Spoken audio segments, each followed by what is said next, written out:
Hi friends, ഏവർക്കും easy learn PSCയിലേക്ക് സ്വാഗതം. ഇന്ന് നടന്ന അറ്റൻഡർ പരീക്ഷയിലെ മാത്സിൻ്റെ ആൻസർക്കാണ് ഈ വീഡിയോയിൽ ഡിസ്കസ് ചെയ്യുന്നത്. നമുക്ക് 81ാമത്തെ ക്വസ്റ്റ്യൻ നോക്കാം. ഒരു ക്ലാസ്സിലെ 40 കുട്ടികളുടെ ശരാശരി വയസ്സ് 11 എങ്കിൽ ടീച്ചറേയും കൂടെ ചേർത്തപ്പോൾ ശരാശരി വയസ്സ് 12 ടീച്ചറുടെ വയസ്സ് എത്രയാണെന്നാണ് ചോദിച്ചിരിക്കുന്നത്. അപ്പം 40 കുട്ടികളുടെ ശരാശരി വയസ്സ് എന്ന് പറയുമ്പോൾ എത്രയാണ്? 40 × 11 എന്ന് പറയുന്നത് 440 40 കുട്ടികളുടെ ശരാശരി വയസ്സ്. ടീച്ചറും കൂടി ചേരുമ്പോൾ എത്ര പേരായി? 12 പേരായി. ടീച്ചറും കൂടെ ചേരുമ്പോൾ എത്ര പേരായി? 41 പേരായി. 41 പേർക്ക് ശരാശരി വയസ്സ് എത്രയായി? 41 × 12 ശരാശരി വയസ്സ്. 41 ടീച്ചറും കൂടെ വന്നപ്പോൾ ശരാശരി വയസ്സ് 1 കൂടി എന്ന് പറയുമ്പം മൊത്തം എത്ര പേരായി? 40 കുട്ടികളും ഒരു ടീച്ചറും കൂടെ വരുമ്പോൾ 41 പേരായി. ശരാശരി 12 വരും. അപ്പം 41 × 12 എത്രയാണ് വരുന്നത്? 492. അപ്പോൾ ടീച്ചറുടെ എങ്ങനെ കണ്ടുപിടിക്കാം? ഈ 492 മൈനസ് 440 ചെയ്താൽ മതിയാവും. അപ്പം നമുക്ക് കിട്ടുന്ന ആൻസറാണ് 52, ഓപ്ഷൻ എ. അടുത്ത ക്വസ്റ്റ്യനിലേക്ക് പോകാം. 5.25 ലിറ്റർ വെള്ളം 3/4 ലിറ്റർ കൊള്ളുന്ന കുപ്പികളിൽ ആക്കണം. എത്ര കുപ്പി വേണം എന്നാണ് ചോദിച്ചിരിക്കുന്നത്. അപ്പോൾ ഈ 5.25 ലിറ്ററിനെ നമുക്ക് എങ്ങനെ എഴുതാം? I 4 20, 4 21 ലിറ്റർ എന്ന് എഴുതാം. 4 21 ലിറ്ററിന് 3/4 ലിറ്റർ ഉള്ള കുപ്പിയിലാക്കണം എന്ന് പറയുമ്പോൾ എന്താ? Divided by 3/4. അപ്പോൾ എന്ത് ചെയ്യും? റെസിപ്രോക്കൽ എടുത്താൽ മതി. 21/4 × 4/3 വരും. അപ്പോൾ 3 7 21, 4 4 വെട്ടിപ്പോവും. ആൻസർ എത്ര വരും? 7 കുപ്പികളിലാക്കാം. അടുത്ത ക്വസ്റ്റ്യൻ. 1 മുതൽ എത്ര ഒറ്റസംഖ്യകളുടെ തുകയാണ് 2601? ഏതാ വരുന്നത്? സ്ക്വയർ റൂട്ട് ഓഫ് 2601 എന്ന് പറയുന്നത് 51 ആണ്. മണിക്കൂറിൽ 90 കിലോമീറ്റർ വേഗതയിൽ സഞ്ചരിക്കുന്ന 125 മീറ്റർ നീളമുള്ള ഒരു തീവണ്ടി 175 മീറ്റർ നീളമുള്ള ഒരു പാലം കടക്കാൻ എത്ര സമയം വേണമെന്നാണ് ചോദിച്ചിരിക്കുന്നത്. അപ്പൊ സഞ്ചരിക്കേണ്ട ആകെ ദൂരം എന്ന് പറഞ്ഞാൽ ട്രെയിനിന്റെ നീളം പ്ലസ് പാലത്തിന്റെ നീളമാണ്. സഞ്ചരിക്കേണ്ട ആകെ ദൂരം ഏതാണ്? ട്രെയിനിന്റെ നീളം പ്ലസ് പാലത്തിന്റെ നീളമാണ്. അപ്പൊ എത്ര വരും? 175 പ്ലസ് 125 വരും. സഞ്ചരിക്കേണ്ട ആകെ ദൂരം എന്താണ്? ട്രെയിനിന്റെ നീളം പ്ലസ് പാലത്തിന്റെ നീളം. ട്രെയിനിന്റെ നീളം പ്ലസ് പാലത്തിന്റെ നീളമാണ് വരുന്നത്. അപ്പൊ എത്ര വരും? 300 വരും.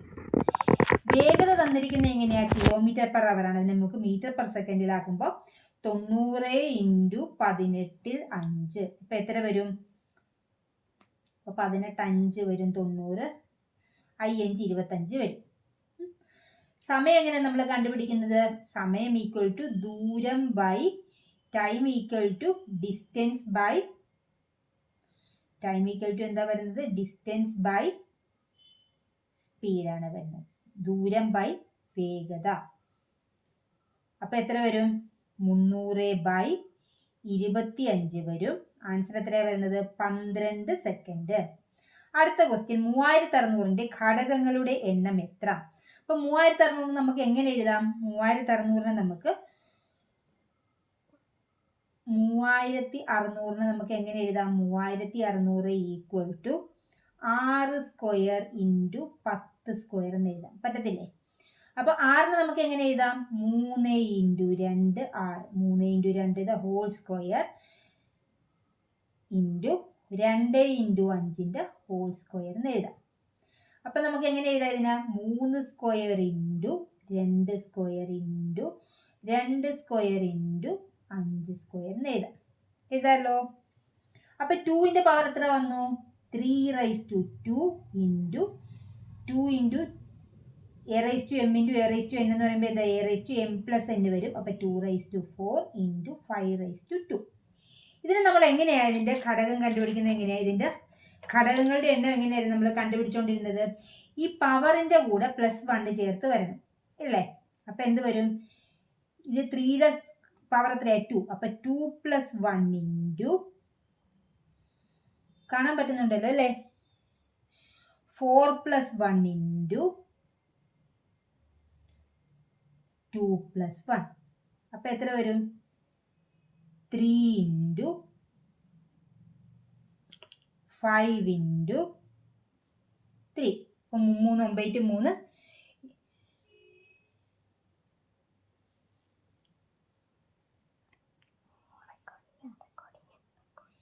3 9 9 45 വരുന്നത്.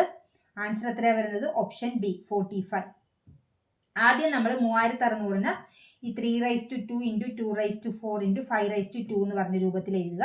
ഇനി ചെയ്യേണ്ടത് ഘടകങ്ങൾ കണ്ടുപിടിക്കുമ്പോൾ ഈ പവറിന്റെ കൂടെ +1 വെച്ചിട്ടാണ് ചെയ്യുന്നത്. അപ്പോൾ ഇവിടെ 3/2 എന്നുള്ളതിന് പവർ എത്രയാണ് വന്നിരിക്കുന്നത്? 2 ആണ് വന്നിരിക്കുന്നത്. അപ്പോൾ 2 + 1 3. ഇവിടുത്തെ പവർ എത്രയാണ്? 4 ആണ് വന്നിരിക്കുന്നത്. അപ്പോൾ 4 + 1 5. ഇവിടുത്തെ പവർ എത്രയാണ് വന്നിരിക്കുന്നത്? 2 ആണ് വന്നിരിക്കുന്നത്. അപ്പോൾ 2 + 1 3. അപ്പോൾ എത്ര വരുന്നത്? 3 × 5 × 3 വരത്തില്ലേ? അപ്പം 45 ആൻസർ വരുന്നത്. Option B. അപ്പോൾ നമുക്ക് അടുത്ത ക്വസ്റ്റ്യനിലേക്ക് പോകാം. ഒരു ചതുരത്തിന്റെ പരപ്പളവ് 3.25 ചതുരശ്ര മീറ്റർ ആണ്. ചതുരത്തിന്റെ നീളം 2.5 മീറ്റർ ആണെങ്കിൽ വീതി എത്രയാണെന്നാണ് ചോദിച്ചിരിക്കുന്നത്. 86 ആൻസർ വരുന്നത് എങ്ങനെ വരും? നീളം ഗുണം വീതിയാണ് ഏരിയ എന്ന് പറയുന്നത്. അപ്പം എന്ത് തന്നിട്ടുണ്ട്? ഇവർ തന്നിരിക്കുന്നത് 3.25 പരപ്പളവ് ഏരിയ എന്ന് തന്നിട്ടുണ്ട്. അപ്പം ഏരിയ ഈക്വൽ ടു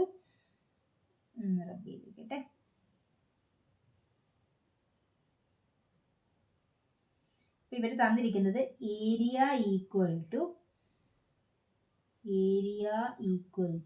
നീളം ഗുണം വീതിയാണ് നമുക്കറിയാം. ഏരിയ ഈക്വൽ ടു നീളം ഇൻറ്റു വീതി എന്നാണ് നമുക്കറിയാം. അപ്പോൾ ഏരിയ എത്ര തന്നിട്ടുണ്ട്? 3.25. നീളം എത്ര തന്നിട്ടുണ്ട്? 2.5. അപ്പോൾ വീതി കണ്ടുപിടിക്കാൻ എന്ത് ചെയ്താൽ മതി? ഇൻറ്റു വീതി എന്നാണ് കിട്ടിയത്. വീതി കണ്ടുപിടിക്കാൻ എന്ത് ചെയ്താൽ മതി? 3.25 ഡിവൈഡഡ് ബൈ 2.5 ഈക്വൽ ടു വീതി എന്ന് കിട്ടും. അതിൻ്റെ ആൻസർ എത്ര വരും? 25 ഒരു പ്രാവശ്യം വരും. അപ്പോൾ 1 പോയിന്റ്, പിന്നെ ബാക്കി എത്ര വരും? 7 വരും. അപ്പോൾ 75 3 പ്രാവശ്യം 1.3 മീറ്റർ ആണ് വരുന്നത്. 7 3 2 x എന്നീ സംഖ്യകൾ കൊണ്ട് ഹരിക്കാവുന്ന ഒരു 4 അക്ക സംഖ്യകൾ 9 കൊണ്ട് നിശേഷം ഹരിക്കാൻ കഴിയുമെങ്കിൽ എക്സിന്റെ വില എത്രയാണ്? അപ്പോൾ എത്ര വരുന്നത്? 6 വരുന്നത്. ഇങ്ങനെ നമുക്ക് കണ്ടുപിടിക്കാം. 7 3 10 10 2 12. 12ന്റെ കൂടെ എത്ര കൂടെ കൂട്ടിയാൽ 9 വെച്ച് ഹരിക്കാൻ പറ്റും? 12 6 18. അപ്പോൾ 18 നമുക്ക് 9 വെച്ച് ഹരിക്കാൻ പറ്റത്തില്ല. അതുകൊണ്ട് വരുന്നത് 6 ആൻസർ ആയിട്ട് വരുന്നത്. രണ്ട് സംഖ്യകളുടെ തുക 30, ഏറ്റവും ചെറിയ പൊതു ഗുണിതം 36.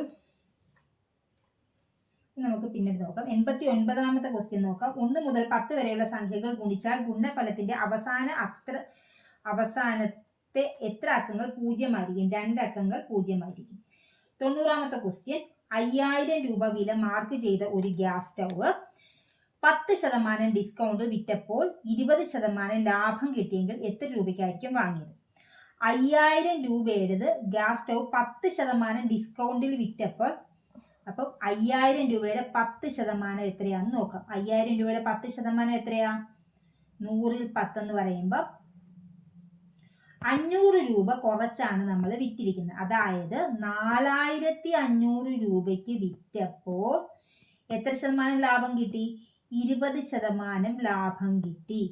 എങ്കിൽ എത്ര രൂപയ്ക്കായിരിക്കും വാങ്ങിയതെന്നാണ് ചോദിച്ചിരിക്കുന്നത്. അപ്പം 4500 രൂപയ്ക്കാണ് വിറ്റത്.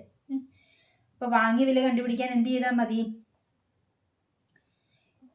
4500 ഇൻറ്റു 100 ഡിവൈഡഡ് ബൈ എത്ര ശതമാനം ലാഭം കിട്ടിയത്?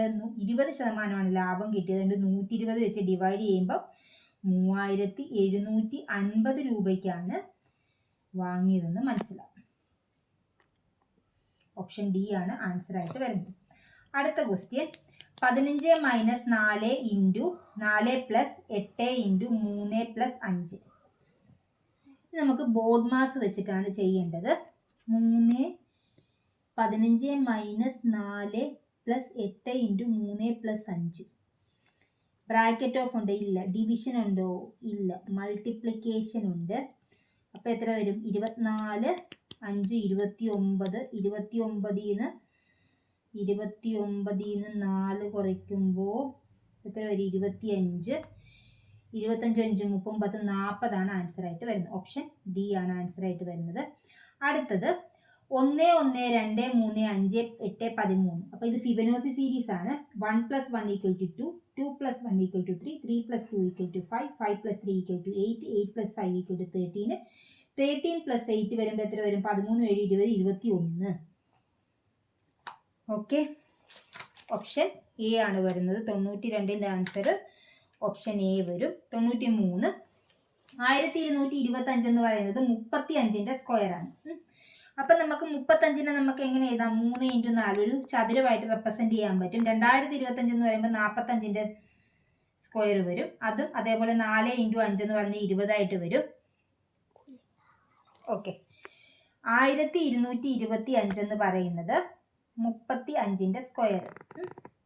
അപ്പം ഇത് വരും 3 × 4 12 എന്നാക്കി എഴുതാം. ചതുരത്തിന്റെ രൂപത്തിൽ എഴുതാം. 2025 നമുക്ക് എങ്ങനെ എഴുതാം? 45ൻ്റെ സ്ക്വയർ എന്ന് വരും. അതേപോലെ 3025 എന്ത് വരും? 55ൻ്റെ സ്ക്വയർ വരും. 7275 85ൻ്റെ സ്ക്വയർ വരും. 9025 95ൻ്റെ സ്ക്വയറും വരും. വ്യത്യസ്തമായിട്ടുള്ളത് ഏതാണ്? 5225 നമുക്ക് അങ്ങനെ റെപ്രസെന്റ് ചെയ്യാൻ പറ്റത്തില്ല. അതുകൊണ്ട് ആൻസർ വരുന്നത് 5225 ആണ്. മനു ഒരു ക്യൂബിൽ മുന്നിൽ നിന്ന് 10ാമത്. മനു എവിടെയാ? മുന്നിൽ നിന്ന് എവിടെയാണ് നിൽക്കുന്നത്? 10ാമതാണ് നിൽക്കുന്നത്. പിന്നിൽ നിന്ന് 12. അപ്പൊ ആ ക്യൂവിൽ മൊത്തം എത്ര പേരുണ്ടെന്നാണ് ചോദിച്ചിരിക്കുന്നത്. അപ്പൊ 10 + 12 - 1. അപ്പൊ എത്ര? 22 - 1 21 ആണ് ആൻസർ ആയിട്ട് വരുന്നത്. ജോബിക്ക് 15 മിനിറ്റ് കൊണ്ട് 1 കിലോമീറ്റർ നടക്കാൻ സാധിക്കുമെങ്കിൽ 1 മണിക്കൂർ കൊണ്ട് എത്ര കിലോമീറ്റർ നടക്കാം? 15 മിനിറ്റ് കൊണ്ട് 1 കിലോമീറ്റർ ആണ് നടക്കുന്നത്. അപ്പൊ എത്ര? 1 മണിക്കൂർ എന്ന് പറഞ്ഞാൽ എത്രയാണ്? എത്ര 15 മിനിറ്റ് ചേർന്നതാണ് 1 മണിക്കൂർ? 4 15 മിനിറ്റ് ചേർന്നാണ് 1 മണിക്കൂർ. അപ്പൊ എത്ര ദൂരം നടക്കാൻ പറ്റും? 4 കിലോമീറ്റർ നടക്കാൻ പറ്റും. ഇനി അടുത്ത question, APU BRV CTW DVX. അപ്പൊ ആദ്യം എ വന്നു, പിന്നീട് ബി വന്നു, സി വന്നു, ഡി വന്നു, ഇ വന്നു. അപ്പൊ എല്ലായിടത്തും ഇ തന്നെയാണ് വന്നിരിക്കുന്നത്. അടുത്ത നമ്മൾ നോക്കാം. പി കഴിഞ്ഞിട്ട് Q ഇല്ല R, S ഇല്ല T, U ഇല്ല V, W ഇല്ല X. അപ്പൊ EX വരുന്നത് വരും. ബാക്കി രണ്ടും പോകും നമുക്ക് മനസ്സിലായി. EX വരുന്നതാണ് വരുന്നത്. U V W X Y. അപ്പൊ ആൻസർ ഏത് വരും? EXY ആണ് ആൻസർ ആയിട്ട് വരുന്നത്. 97ാമത്തെ 2 6 12 20 30. അപ്പൊ ഏതാ വരുന്നത്? 97ൻ്റെ ആൻസർ വരുന്നത് 2 + 4 ആണ്. 2 + 4 = 6. 6 + 6 12. 12 + 8 20. 20 + 10 30. 30 + എത്ര വരും? 12 ആണ് വരുന്നത്. 42. ചുവടെ തന്നിരിക്കുന്നവയിൽ തുടർച്ചയായ 4 എണ്ണൽ സംഖ്യയുടെ തുകയാകാൻ സാധ്യതയുള്ള സംഖ്യ ഏത്? 98.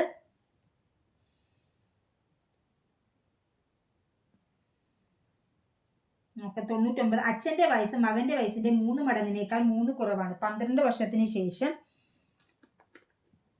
അച്ഛന്റെ വയസ്സ് മകന്റെ വയസ്സിന്റെ ഇരട്ടയാവും. ഇപ്പോഴത്തെ മകന്റെ ഇപ്പോഴത്തെ വയസ്സ് എത്ര? നമുക്ക് ഈ ഓപ്ഷൻ വെച്ച് നോക്കാം. അച്ഛന്റെ വയസ്സ് ഇപ്പൊ 15, മകന്റെ വയസ്സ് 15 ആണെന്ന് വിചാരിക്കും. സണ്ണിന് വയസ്സ് എത്രയാണ്? 15. അച്ഛന്റെ വയസ്സ് മകന്റെ വയസ്സിന്റെ 3 മടങ്ങിനേക്കാൾ 3 കുറവാണ്. അപ്പം ഫാദറിന്റെ ഏജ് എത്രയാണ്? 3 മടങ്ങ് എന്ന് പറയുമ്പോൾ 45. 3 കുറവാണ്. അപ്പൊ 45ന്ന് 3 കുറയ്ക്കുമ്പോൾ 42. ഇപ്പോഴത്തെ പ്രായം ഇത്രയാണ്. 12 വർഷം കഴിയുമ്പോൾ മകൻ എത്രയാവും? 15 2 17 10 27 ആകും മകന്റെ വയസ്സ് 12 വർഷങ്ങൾക്ക് ശേഷം. അപ്പൊ അച്ഛൻ എത്രയാവും? 42 2 44 10 54 വന്നു. അപ്പം മകന്റെ വയസ്സിന്റെ ഇരട്ടി ആയില്ലേ? അപ്പൊ ആൻസർ അത് തന്നെയാണ്. അങ്ങനെ ചെയ്യുന്നതാണ് കുറച്ചുകൂടെ എളുപ്പം. തുടർച്ചയായ 3 ഒറ്റ സംഖ്യകളുടെ തുക 45 ആയാൽ അവയിൽ ഏറ്റവും വലിയ സംഖ്യ ഏത്? 3 ഒറ്റ സംഖ്യകളുടെ തുക 45 എന്ന് പറയുമ്പോൾ നടുക്കത്തെ സംഖ്യ ഏതാണ്? 45/3 വരും. അതായത് മിഡിലുള്ള നമ്പർ 15 ആണെന്ന് കിട്ടും. അപ്പം വലിയ നമ്പർ എത്രയാണ്? 17. 13 ചെറിയ നമ്പർ. അപ്പൊ നമ്മൾക്ക് ചോദിച്ചിരിക്കുന്ന വലിയ നമ്പറാണ്. വലിയ നമ്പർ 17 ആണ്. ഉപകാരപ്രദമെങ്കിൽ തീർച്ചയായും ലൈക്ക് ചെയ്യുക, ഷെയർ ചെയ്യുക, സബ്സ്ക്രൈബ് ചെയ്യുക. Thanks for watching.